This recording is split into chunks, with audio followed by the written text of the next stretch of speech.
Hey everyone, Reed here with Big Strong Book, and today we are discussing the first part of the second part of Hart Crane's poem, The Bridge. Part 2 is called Powhatan'S Daughter, referring, of course, to Pocahontas. This first section is very short, so this video ought to be pretty short as well. First section is called The Harbor Dawn, but I'm going to begin here with the epigraph to the section. Pocahontas, a well-featured but wanton young girl of the age of 11 or 12 years, get the boys forth with her into the marketplace, and make them wheel, falling on their hands, turning their heels upwards, whom she would follow, and wheel so herself, naked as she was, all the fort over. Obviously discussing Pocahontas, from, I'm assuming, based on the spelling and the language, a very old text. So, the Harbor Dawn, similar to the previous, I'm forgetting the name of it now, of Ave Maria, which was from the perspective of Christopher Columbus. This is a little bit different. This is about you or Hart Crane writing to somebody in his life. But similar to that, kind of on the edge of the page here, is a little, italicized section or sections that lay the scene a little. So I'll start by reading that. 400 years and more, or is it from the soundless shore of sleep that time, going to the second section, recalls you to your love, there in a waking dream to merge your seed, with whom? Another section, who is the woman with us in the dawn? Whose is the flesh our feet have moved upon? So this section, called the Harbor Dawn, I believe is the same. Let's count here. So insistently through sleep a tide of voices. Insistently, that's 4, through sleep a tide of voices. So that is 10 right there. 10 again, same as before. Some rhyming wails, veils in the first stanza, below, snow, but there is rhyme, but perhaps no reason. I'm sure there is reason, but not, at least to the reader. Who knows why he chose. If that answer's out there, who knows? Anyway, let's stop the rambling and start reading. Insistently through sleep, a tide of voices. They meet you listening midway in your dream. The long, tired sounds, fog-insulated noises, gongs in white surplices, beshrouded wails, far strum of foghorns, signals dispersed in veils. And then a truck will lumber past the wharfs as winch engines begin throbbing on some deck, or a drunken stevedore's howl and thud below comes echoing alley upward through dim snow. And if they take your sleep away sometimes, they give it back again. Soft sleeves of sound attend the darkling harbor, the pillowed bay. Somewhere out there in blankness, steam spills into steam, and wanders washed away, flurried by keen fifings, eddied among distant chiming buoys, adrift.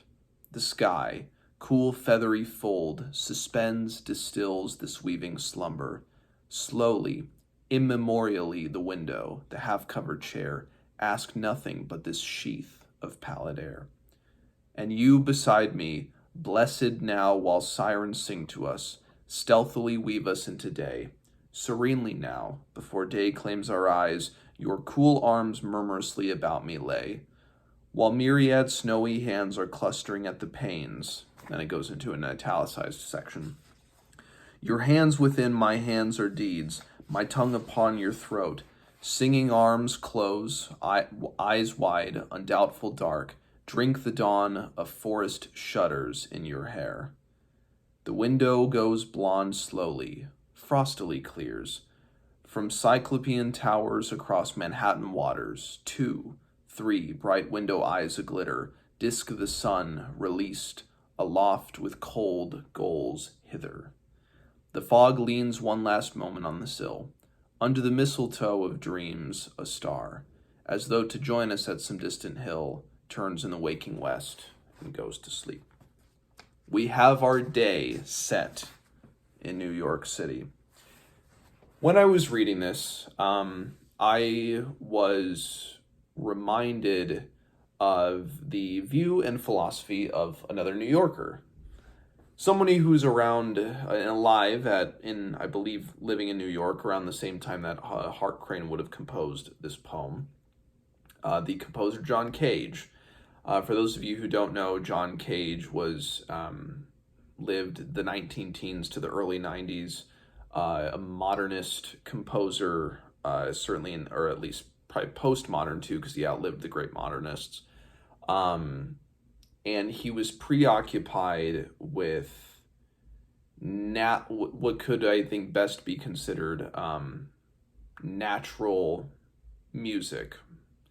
So, for example, one of his pieces, probably his most famous composition, is called 4:33, or meaning 4 minutes and 33 seconds. And the piece is silence.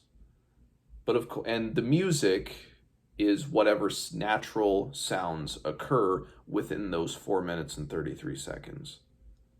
He argues that that is music, that everything is music. The music is all around us, the sound, that we can never leave sound, that there is no such thing, at least in the minds of people like John Cage, as pure silence. I think he said he discovered that there is no pure silence when he went to one of those, ultra soundproofed, quiet rooms, and he could still hear this weird tone. And he deduced and came to the conclusion that there is no such thing as true silence. There's always noise, always music. So I'm reminded of that, that the same sound that can cause us to awaken can kind of let us sink back down. We're kind of abrupt into the day, but then we get used to it. We've all been through that, we're all of a sudden awoken from sleep or some random noise and something that happens outside, but then if the noise becomes consistent, we fall back asleep. The city wakes up, the city goes about its way, and slowly we do as well. But of course, interesting that he compares what is essentially monotonous noise to sirens singing to us, implying that there is both beauty in it. The sirens are supposed to be beautiful, supposed to be enticing, but at the same time, perhaps dangerous, perhaps bothersome. Sirens are kind of a contradiction. Snowy hands are cluttering the panes. And then there's almost like a little love poem in the middle as well. And I'm not sure exactly if there was one person in particular whom Hart Crane meant to be the subject or the you in the poem. And then I love the description of sunlight and sunrise. The window goes blonde slowly. I've never heard that expression to describe sunlight, in particular sunrise. It goes blonde slowly, frostily clear is just the break in that. Cyclopean towers across Manhattan waters. 2, what jumps in the mind of any reader, Cyclopean towers in Manhattan skies. 2, think of the World Trade Center, but of course the World Trade Center didn't exist when Hart Crane wrote that. But interesting, of course, when we read it from our current day, our contemporary standpoints, and we think back to the past, but we in fact have to think even further back to the past because the World Trade Center was decades and decades away. 3 bright window eyes, a glitter disk the sun released aloft for the cold gulls hither.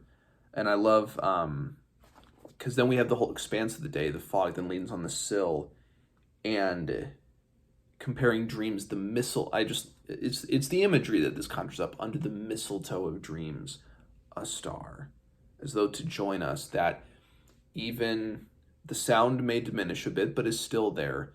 That even as the sun, the guiding star, kind of fades away, there are the sun after all is a star, and there are other stars out there.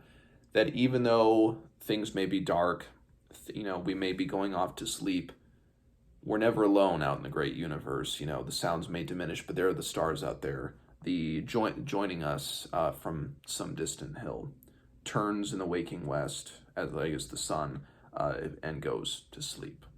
That personification of the sun is great. So, very simple, short little introduction to Powhatan's Daughter. If you've read it, let me know what you think, and I will see you guys next time.